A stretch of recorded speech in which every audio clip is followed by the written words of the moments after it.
I live in the middle of nowhere, in the beautiful house that has 124 years of history, but doesn't have electricity, running water and no heating, of course. During the cold months it gets down to 3-4 degrees Celsius during the night, and the fireplace is what keeps me warm in this house. Today I built an outdoor wood storage for my wood. It's simple, it's large, it's well ventilated, and it's perfect for drying wood. I made it from scrap materials, basically from trash, and this wood storage will keep me warm during the next winter. I have already spent few cold months here, and I was using a fireplace almost every day. I learned how to start it in 3 seconds or less, and I'm going to show that little trick later in the video as well. A few days ago, a door from my bathroom fell off. It was quite rotten, and I had no other way than take out the door box as well. I used that door and the door box to build this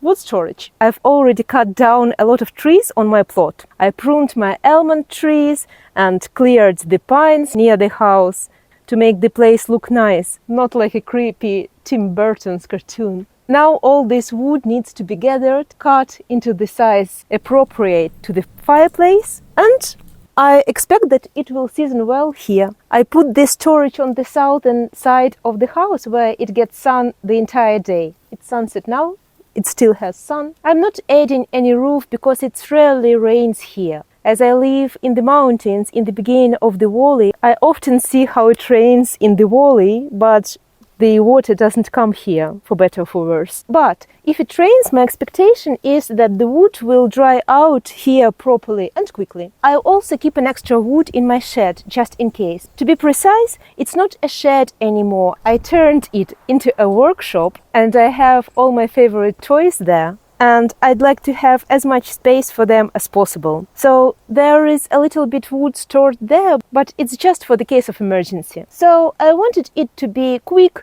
and easy to build, well ventilated, capable of holding plenty of wood, and also easy to access. And best of all, it cost me nothing because I am reusing the materials that I already have.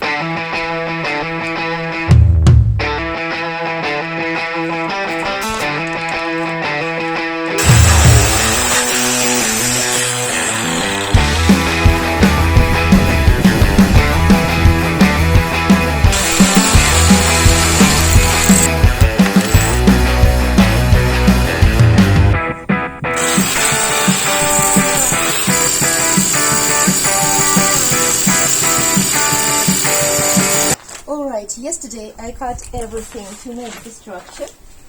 I have these for the structure. This will be legs. This will be legs also, 4 legs. And this will be structure for the shelves. And now I need 2 more pieces. First I'm going to remove the glass from here. Oi!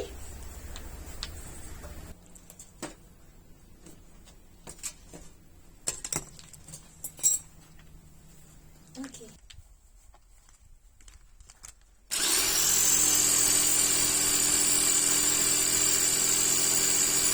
Okay, so now I have 2 pieces of really hard wood, nice pieces that will be my lower shelf.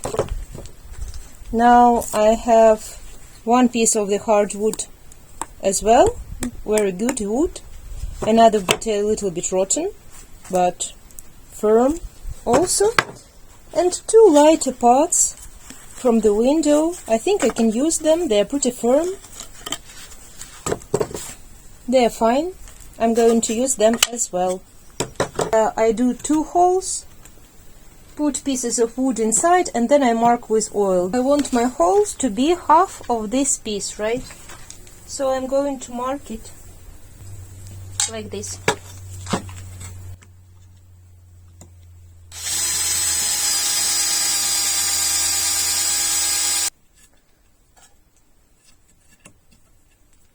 Yeah, it's a little bit angled, but let's see if it will go. Ah, perfect.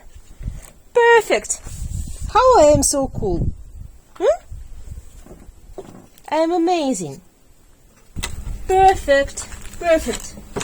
With a little bit of force and glue, it will work perfectly. Muy bien. I'll do all first and then I'll glue everything together, all together.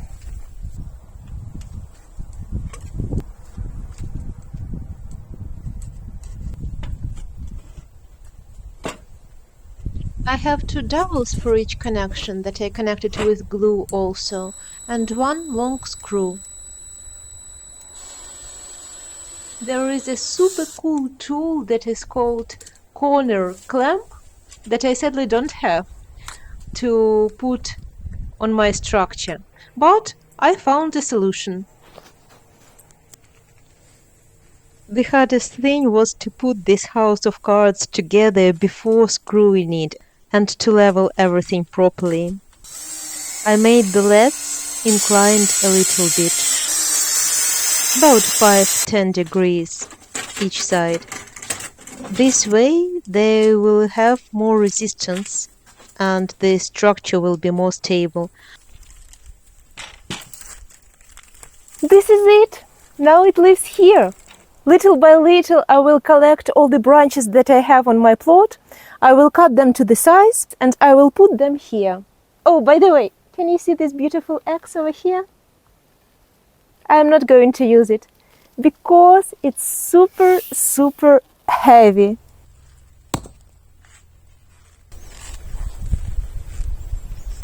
Oh my gosh, this is super heavy. Okay, last time.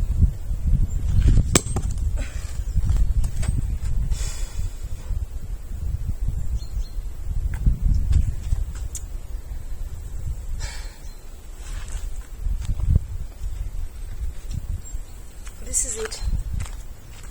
It's really heavy. Instead, I will be using another tool that I just love, a door, and I cannot recommend more. I'm going to use this saw. It's called reci something saw. It's battery powered. It has a place for the saw over here. I bought the range of saws. There are all different sizes and variations for the wood, for dry wood, small one, for metal, and I even bought one diamond one for the cement and cast iron. This is a cool tool that I'm using everywhere. And axe, it looks cool, yeah, but it's super heavy. And it's only good to chop hard wood into small pieces. For normal wood, to make pieces like this from the branches like this, it's not suitable. It's so much better and faster with the saw. But it looks cool, isn't it? When I bought this house in the middle of nowhere, I was mesmerized by this corner with the open fireplace. It seemed very rustic to me, very beautiful. Also, after the winter that I had in my apartment in Kiev, Ukraine, in 2022, the first year when Russia was destroying our energy system, I had no light, no water, no heating, just like millions of other Ukrainians. I couldn't start a fire in my apartment. I couldn't use generator, obviously. The only thing that I was able to do to warm myself up is to put all warm pants that I had and all warm jackets that I had. But it doesn't really work when you have +7 inside the apartment. In 2 words, after this experience, the fireplace inside the house was a luxury to me. Here I can start this beautiful fireplace and keep myself warm. Sometime after, I discovered that this beautiful fireplace has a problem though. It almost doesn't preserve the heat. All the hot air goes up to the chimney. You put wood all the time, you add wood all the time, and the heat doesn't stay inside the house, it goes up. So I looked for the cast iron fireplace to buy. And the models that I saw were around 800 euros. Then I came across one that was 150. It was dirty, it was rusty, it looked a little bit shabby, yeah, but it was 150 and I bought it. And I restored it and now it looked better than many new ones. I made a separate video about the entire restoration process, what I did, what worked out, what didn't work out, the entire process step by step, and I will link it somewhere here. I have never lived in countryside before, and I have never used Fireplace before. I don't think I have ever started a campfire on my own also. But now, after living here during cold months as well, and after using Fireplace every day, I learned how to start it very quickly, very easily. It starts without failing in 3 seconds or less, and I'm going to show you how. So, how to start the fireplace in a few seconds. I won't be using any paper, anything, and it will start immediately. Okay, very basic that everyone knows. In the beginning, put just small branches, just small twigs, and this is it. The intention in the very beginning is just to start the fire. And for this, I'm going to use any type of dried grass, bush, anything that is dry and has shape like this. I have a lot of plants like this on my plot. Today I will be using what was the closest to the house. It's rosemary. I'll just put it like this, and this is it. And after that, I need really thin branches, really thin ones, and I'm going to put them on the top. Really thin one, okay? And then I will put just 2 more branches of the size like 2 fingers over here. Yeah. So I have matches over here. It will be not as fast. I have matches over here. It's easier with a lighter, of course.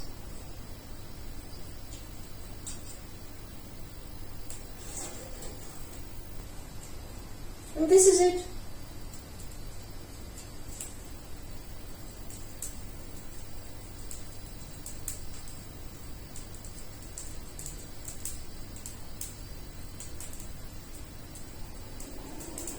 And this is it. The dried rosemary or another dry plant that has these small things, just distribute the fire. And this is it. It's super easy, it's fast. I learned it here in my new house in the middle of nowhere, and I'm using this trick every day. I have another video about the hacks that I use to live in this countryside house in the middle of nowhere without electricity, without water, without heating, and without no one around. I will link it to this video as well if you'd like to watch it. I would say the biggest challenge here is when something goes wrong is to repair it. For example, the other day my laptop stopped working all of a sudden. It's a beautiful time for my laptop to stop working. It says it cannot find hard drive. And the closest place where I can take it, like the repairman shop, is in the city, 100 kilometers away. And if I would like to at least open it myself and look what's going on inside the laptop, and I would like to buy a little screwdriver to do this, the closest store that might have it is 30 kilometers away. But this is another story for another time. Bye!